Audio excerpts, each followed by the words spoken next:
The man you met over there, that was Graham, and we are two of the crew of the Steam Tug Challenge. She is the last working steam tug on the Thames. In 1973 is when she retired and was put up for scrap. Fortunately, she was saved and for the next 25 years was at St Catherine's Docks. Then in the same year I was born, in 1994, she was saved and was restored. And then 2 years ago, the current owner, Chris, bought her, and we are once again restoring her because she was in a bit of a dilapidated state. She is running, and she has been running almost constantly for the last 2 years. It is lovely. Vessels like this, as long as they're running, they live. You guys are going to come join us as well, eh? Yeah? 1, 2, 3, 4, 5, 6, 7, 8, 9, 10. Right. We may be breaking people up into packs at points, but we're okay. So, we're going to walk along here first, guys. There's a door here that I'll leave open in a minute. Feel free to have a look in there. It's the toilet and the shower. It's modern. It's flushing. It's got heated water. There you go. They've also got some over there. They probably work a little better. And then there's another door. I'll stop. I'll give the guys brief, and you guys can walk along, and you guys can look, and then we're going to walk to the forward winch, okay? And then we'll go from the forward winch to the saloon, then from the saloon to the wheelhouse, then to the wheelhouse to the boiler, engine room, and then back up on the rear deck to go have lunch, or whatever it is it is. So, you two leading this lot, are you? Hang on, is anyone wearing high heels? Good? High heels not allowed on board? There you go. If you want to see fantastic luxury, feel free to look in here as you come past. Thank you. Don't bother looking in that door, there's only life jackets.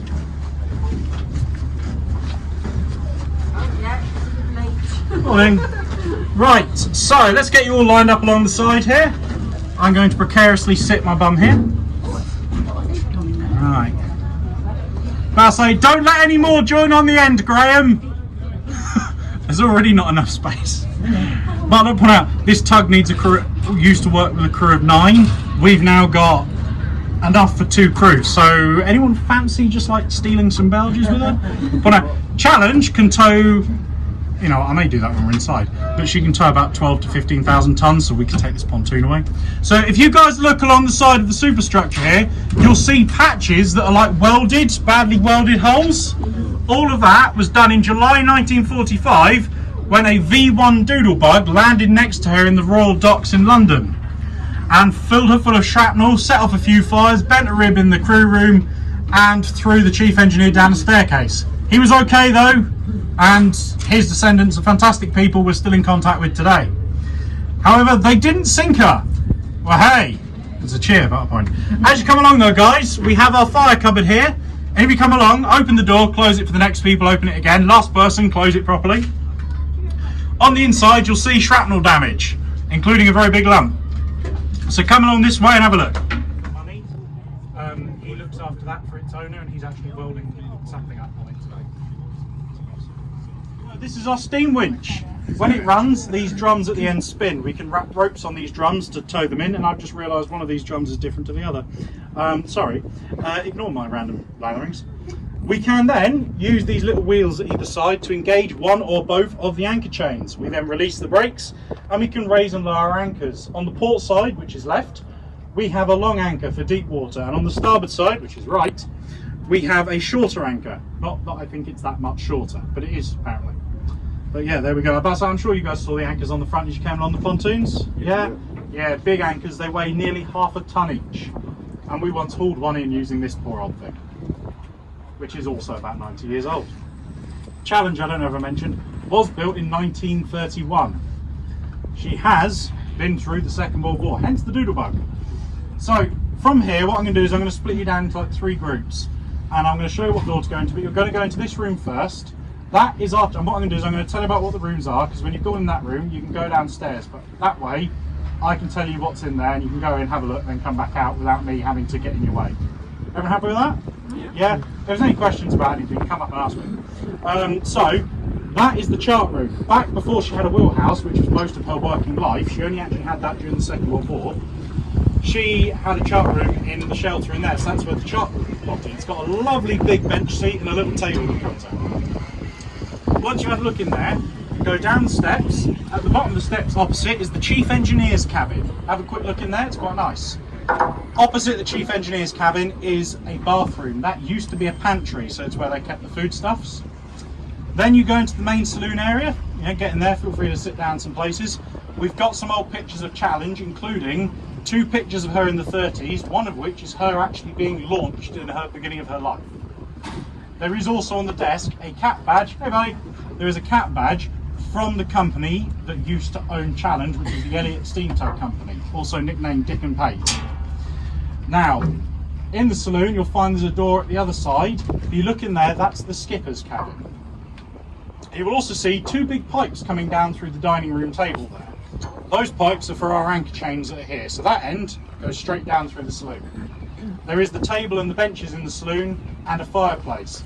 That is where the crew would have ate their meals and had their downtime. Yeah? There are 7 other crew beds right at the back of the tug, which is where I sleep. Unfortunately, that's all closed off today because, well, it's a mess and a bit hazardous and I sleep in there. So, you know, it's a mess, even more than the rest of it. There are lots of bits of timber that have been removed and open areas. Everywhere you're going to walk is safe, just watch your footing. And I know it looks a bit of a shambles in there, but it's purely because we're currently carrying out inspections on the bulkhead between the forward and the boiler room. Yeah, this is one of 3 hatches on the deck we can open up to try and get more ventilation in. Obviously, being a very large boiler, it's very hot. And mind you, the engine room actually feels hotter in the end because you get circulation through the boiler room because of the fans. I'll talk to you guys about this when we're in the boiler room. Someone's late, there we go.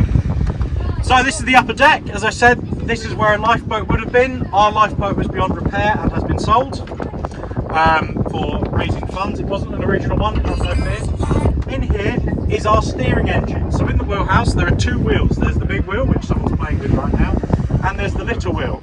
That little wheel is called the pilot's wheel, and that connects to this steam engine. And what happens is when that turns, a valve, which fingers, that bit on the top, you can see it turns slightly just there. Oh, there we go. That turns, that opens a valve, and that releases steam, which runs the engine, which then turns the drum with the chain on. That chain then goes along the back end, and you can see a black half circle underneath the wooden counter at the back there. That's the tiller, which is attached to the rudder, which, as I said, goes down to 13 foot below the waterline. You can then swap using this lever, and you can swap to the big wheel, which is the manual / seagoing wheel. That one is operated purely on brute strength alone. Everyone happy? Now, did you all see the binnacle in the wheelhouse? The big brass thing in the middle. That's got the compass in. To the left of it, we have the modern navigating table. And then to the right, you guys see the thing to the right in the front of the wheelhouse there? That's the telegraph. That connects to another one in the engine room. And if someone could ring that, then move it round. Those of us in the engine room, slowly getting deafened by the noise of working machinery, hear that, we look, we're told, we're going to go that speed, and off we go. But we'll do more of that when we're in the engine room. We can have a look at some things. There we go, nice work. Does that feel quite smooth, or is it still a bit stiff? Still quite stiff. Yeah, something's stuck, I think. There we go. But yeah, that's the wheelhouse and the steering engine. Are there any questions? By the way, when you were towing, you would usually stand there and face backwards. And apparently there used to be one skipper on the Thames, he was a little short and you had to keep jumping out to sea properly. Apparently one day he jumped up and got his shirt stuck on the pilot's wheel of the tug he was operating and had to be rescued.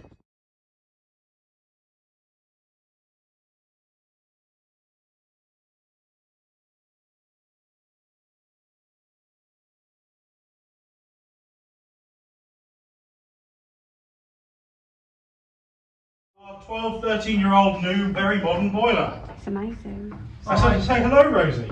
Hi, Rosie. There we go. Thank you, someone. Right. Holy cows, what are you?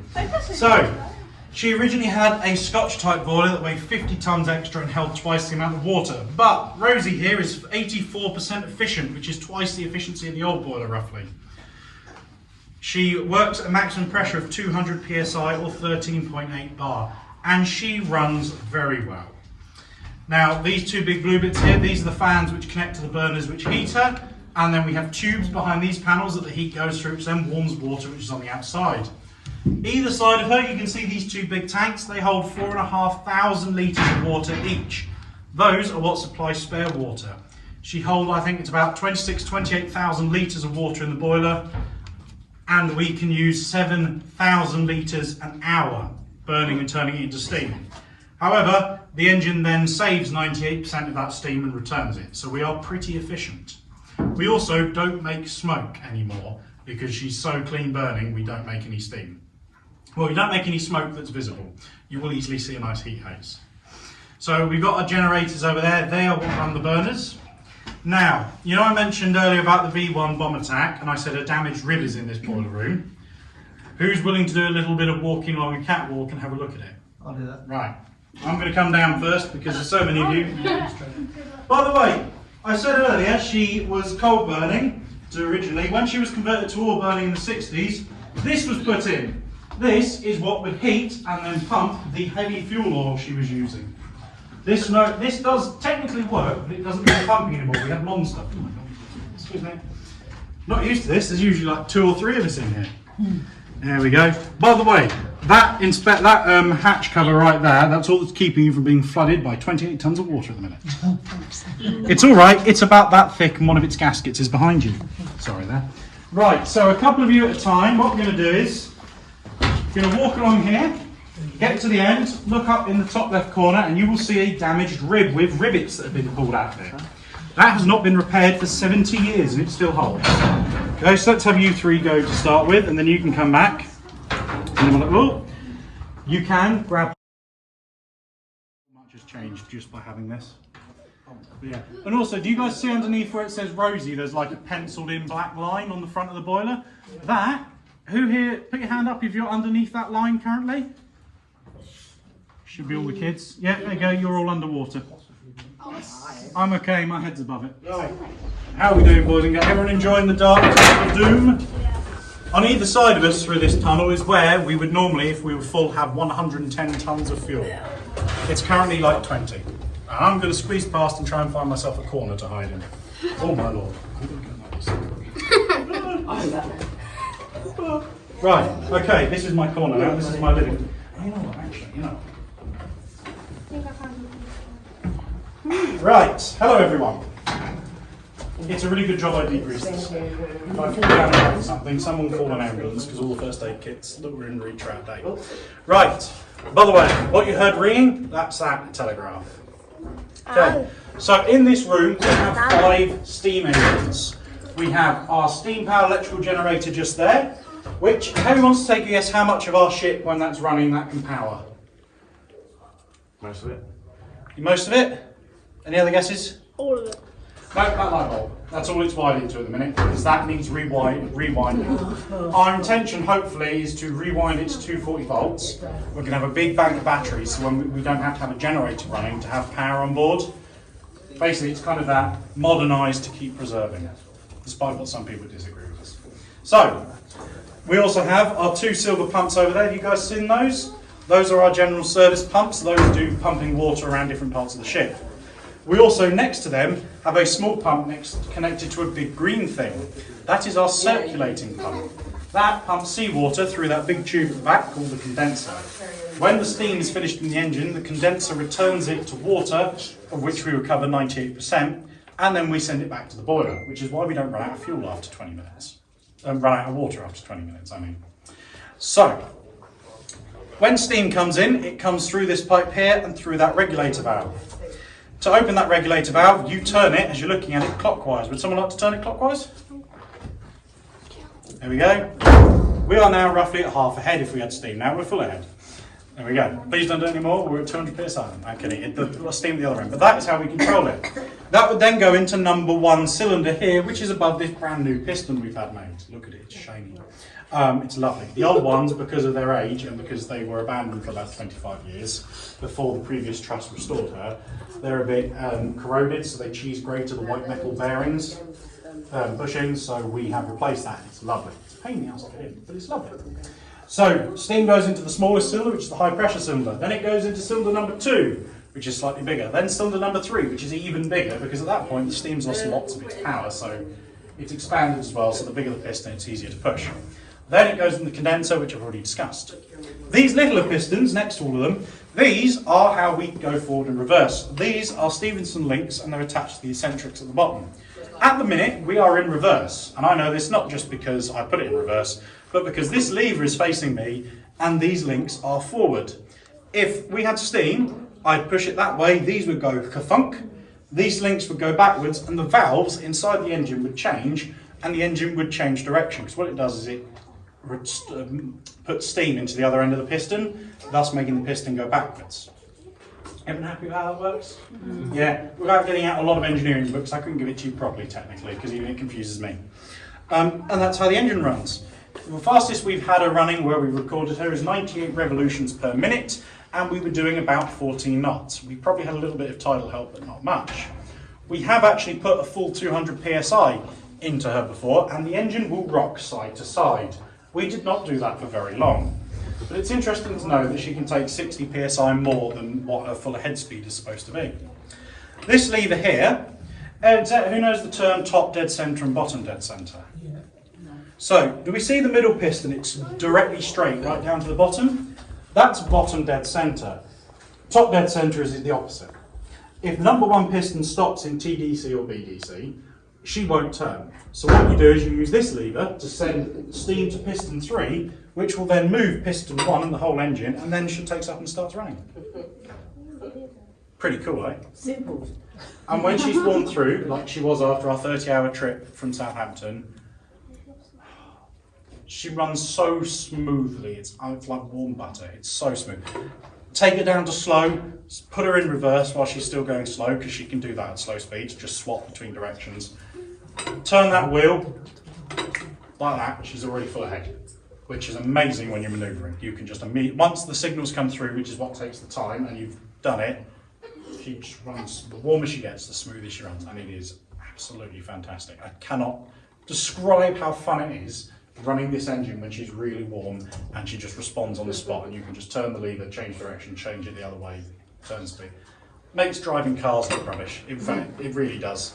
So how many are there of you guys when you've moved it up from Southampton or wherever? There were 12, 13 of us on board. Right, so you've got the captain or whoever? So we would have had a couple of helmsmen. We had the owner, Chris, who can do everything. We had 3 or 4 shifts of 2 engineers at a time, or 2 engine room operatives. So I was on one shift with my other half. Then we had, it was 3 shifts of 2. Then we had Paul and Duncan, and we had Lucy and David. Then we had other passengers on board. Someone was doing some filming, 2 people doing filming, and then the others were there for a jolly and also to do our lines and ropes and act as reserve crew. When she was a working steam tug, she had a skipper, a chief engineer, a first mate, and then that is 6 other crewmen. 7 of which, including the first mate, live on the other side of that bulkhead, which is where I sleep. And then you've seen the other 2 crew accommodation for the chief engineer and the skipper. So yeah. Wow. And it's hot down here, it's really warm down here now, so I'm guessing when these are going it must be unbearably hot. So it does get very hot in here because there's a lot of steam and heat. Go in there though and you stand in the right place, you do get nice ventilation because those big burners on the front are drawing air in. This doesn't get quite as much ventilation, but when it's not raining we do open up the windows of the roof, which helps quite a bit. And we have our fan in the corner, which for a small period helps. And we also, like when we did Southampton trip, we were basically doing 2 hours on, 4 off, so you were spending plenty of time up in the air, which really helped because a lot of time. Was it 3 hours? Oh, whatever. It was several hours on, quite a lot.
Everything goes straight into her or stuff we thought or we need to buy. Yeah, Oh, that's thank you. Thank you very much. Right, very